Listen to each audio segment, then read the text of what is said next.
Nicola Sturgeon has hit out at Boris Johnson, claiming the Prime Minister is tightening the grip on Scots expressing support for independence by refusing a second vote. Nicola Sturgeon said being independent allows Scotland the opportunity to deal with those problems in a way best suited to your needs. Ms. Sturgeon said, independence is now becoming the settled will of a majority of people across Scotland.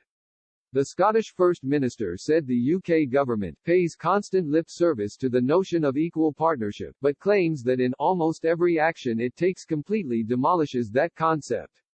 Mr. Johnson has previously spoken out against holding a second Scottish independence referendum, describing the 2014 vote, which backed Scotland remaining in the UK, as a once-in-a-generation.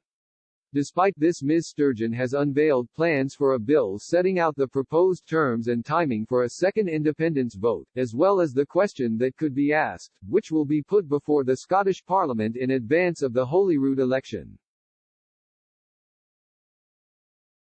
After the general election in December, in which the SNP won 48 seats, Prime Minister Boris Johnson rejected a request from Ms. Sturgeon to grant the powers needed to hold another independence vote, and he has repeatedly said since that he will not permit one. A poll last month put support for Scottish independence as high as 55%, while June and July polls registered 54%.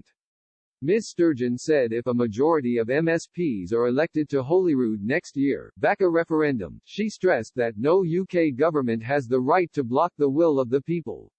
The First Minister made clear, for the Tories, simply saying no in a bid to stick roadblocks in the way of democracy isn't even the semblance of a long-term strategy, and increasingly it seems that is being acknowledged within Westminster and Whitehall. Trying to hold back the tide of popular opinion in Scotland didn't work for the Tories when they argued against devolution in the 1990s, and it won't work now.